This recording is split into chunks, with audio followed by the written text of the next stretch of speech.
தான் எம்ஜிஆர் ஜெயலலிதா வழியில் பயணிப்பதாக கூறியுள்ள முன்னாள் அமைச்சர் விஜயபாஸ்கர் தாவேகாவில் இணைவது தொடர்பான நிலைப்பாட்டில் தொகுதி மக்களின் முடிவே தனது முடிவு என தெரிவித்துள்ளார். முதல்ல ஒரு விஷயம், நம்ம புரட்சித் தலைவர் எம்ஜிஆருடைய வழியில், புரட்சித் தலைவி அம்மா வழியில் பயணம் தொடருது.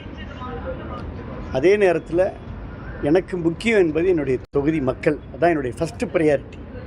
இந்த மாபெரும் மலையில் கூட 62,000 வாக்கு வித்தியாசத்தில் ஒரு மாபெரும் வெற்றியை தேடி தந்தது விராலிமலை மக்கள். இந்த மக்களுக்கு நான் நன்றியோடு இருக்கணும், நன்றி சொல்லணும், அவங்களுக்கு பணியாற்றணும், அவங்க நம்பிக்கை வச்சுருக்கிறாங்க, அந்த நம்பிக்கையை காப்பாற்றணும். அது ரொம்ப ரொம்ப முக்கியமான விஷயம். எனக்காக உழைத்தவர்களுக்கு, கட்சி நிர்வாகிகளுக்கு அவங்கெல்லாம் என்ன நினைக்கிறாங்களோ அதை தான் நான் கேட்கணும். அதனால் அவங்க பல்வேறு கருத்துக்களை ஆதங்கமாக சொன்னாங்க, வருத்தமாக சொன்னாங்க, வேகமாக சொன்னாங்க. எல்லா கருத்துக்களையும் நான் உள்வாங்கியிருக்கிறேன். இல்லை அவங்க நிறைய பேர் கருத்து சொன்னதாக சொன்னாங்க. இல்லைன்ற கருத்துக்களை நான் கேட்டிருக்கிறேன், செவிமடுத்திருக்கிறேன். இவ்வளோதான் சப்ஜெக்ட்.